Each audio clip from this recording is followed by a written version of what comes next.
एक आतंकी को हम देश का दुश्मन मानते हैं, एक ऐसा व्यक्ति जो देशद्रोह से कम नहीं करता क्योंकि वो हिंदुस्तान के साथ गद्दारी करता है। लेकिन ऐसे किसी व्यक्ति के साथ अगर कोई राजनीतिज्ञ अपनी संवेदनाएं व्यक्त करे और कहे कि वो व्यक्ति आतंकी नहीं है बल्कि इस देश के लिए बहुत ही जरूरी व्यक्ति है, तो आप क्या कहेंगे? आपका मन कहेगा कि हां, वो नेता भी जरूर आतंकियों के साथ मिला है, इसलिए वो भी एक आतंकी है, यानी कि देशद्रोही।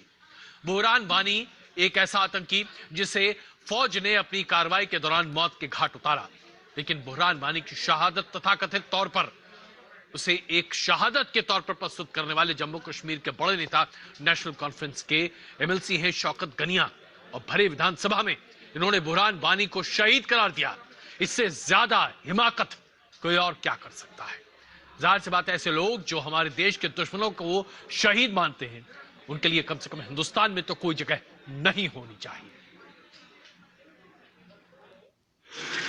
बुरहान वानी की शहादत कश्मीरियों की तहरीक को एक फैसला कुन मोड़ तक ले आई है। ऐसे नौजवानों की शहादत अल्लाह ताला के यहाँ मकबूल शहादत। बुरहान वानी था, वो शहीद है। पहचान लीजिए इस चेहरे को, यह है जम्मू कश्मीर विधान परिषद के एमएलसी शौकत गनिया। अब तक पाकिस्तान में बैठे हुक्मरान और आतंकी ही हिजबुल के टेररिस्ट बुरहान वानी को शहीद का दर्जा दे रहे थे, लेकिन अब जम्मू कश्मीर विधान परिषद के सदस्य शौकत को भी बुरहान वानी नाम का खतरनाक आतंकी एक शहीद नजर आ रहा है। बुरहान वानी एक जम्मू कश्मीर रियासत का जो पॉलिटिकल इशू है, उस इशू को लेकर उसने बंदूक उठाई थी। अगर उस इशू को हल करने के लिए उसने अपनी जान दी तो वो शहीद ही है। जिस बुरहान वानी ने हिंदुस्तान के खिलाफ बंदूक उठाई, जिस बुरहान ने आतंक के जरिए बेगुनाहों का खून बहाने की कोशिश की, शौकत के लिए वो बुरहान एक शहीद है।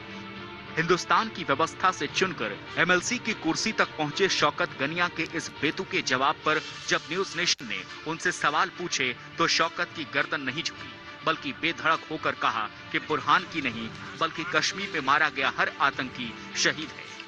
बिल्कुल, मैं अपने स्टेटमेंट पे कायम हूं, और जो बुरहान वानी था वो शहीद है। और जो भी आज तक अगर मुझे लगता है कि जो इस इशू को हल करने के लिए अपनी जानें दी तो वो शहीद ही है। यह है वो नेता जो रहते हिंदुस्तान में हैं, रोटी हिंदुस्तान की खाते हैं, लेकिन जुबान से हिंदुस्तान के लिए जहर उगलते हैं। बुरहान वानी के सोशल मीडिया पर छाए रहने और आतंकी होने से भले ही कोई इनकार करे, लेकिन जम्मू कश्मीर के नेता राजनीतिक रोटियां सेकने के लिए देश विरोधी बात करने से भी बाज नहीं आ रहे। वीडियो जर्नलिस्ट एजाज अहमद के साथ शाहनवाज खान, न्यूज नेशन, जम्मू। शौकत गनिया के इस बयान से एक बार फिर जम्मू कश्मीर की सियासत तेज हो गई है। भारतीय जनता पार्टी और पीडीपी इस बयान को नेशनल कॉन्फ्रेंस की असलियत करार दे रहे हैं और इस पर राजनीति कर रहे हैं। यह अलग है कि पीडीपी के न जाने कितने विधायक इससे भी ज्यादा गलीच बातें कह चुके हैं, लेकिन यह राजनीति है साहब, यहां कुछ भी कह लीजिए चलता है। लेकिन क्या एक आतंकी को शहीद कहने वालों को हमें देश में बर्दाश्त करना चाहिए? क्यों ना ऐसे लोगों को पाकिस्तान भेज दिया जाए? भैया, आपको पाकिस्तान से इतनी हमदर्दी है, वहीं जाकर रही हिंदुस्तान में रहने की क्या जरूरत है? वो एक मिलिटेंट था और मिलिटेंट का अंत जो होना चाहिए वही हुआ। बाकी रही बात, क्योंकि मैं उस आदमी का नाम भी नहीं लेना चाहता, लेकिन नेशनल कॉन्फ्रेंस के व्यक्ति ने जिसने कहा है, उनकी लीडरशिप जो है वो दिवालियापन की तो चली गई। इतना अनरेस्ट रहा कश्मीर में कि लाखों लोग सड़कों पर आए। मेरे लिए वो बड़ी बात है। मेरे लिए बड़ा मसला ये है कि जिस सिचुएशन ने जन्म दिया है मिलिटेंट को, उस सिचुएशन को एड्रेस किया जाए ताकि और मिलिटेंट पैदा ना हो। बात सिर्फ इतनी ही नहीं है, बात यह है कि उस एमएलसी के खिलाफ क्या कार्रवाई की जा रही है। क्या जम्मू कश्मीर के स्पीकर को यह कार्रवाई नहीं करनी चाहिए एक ऐसे एमएलसी के खिलाफ जो कि देश विरोधी बयान दे रहा है? जम्मू कश्मीर के नेता दिल्ली में बैठी सरकारों को कोसते हैं, लेकिन अपनी हकीकत का आईना वो कभी नहीं देखते। ये जम्मू कश्मीर के नेशनल कॉन्फ्रेंस और कांग्रेस के विधायक हैं जिन्होंने सोमवार को एक शर्मनाक हरकत की थी।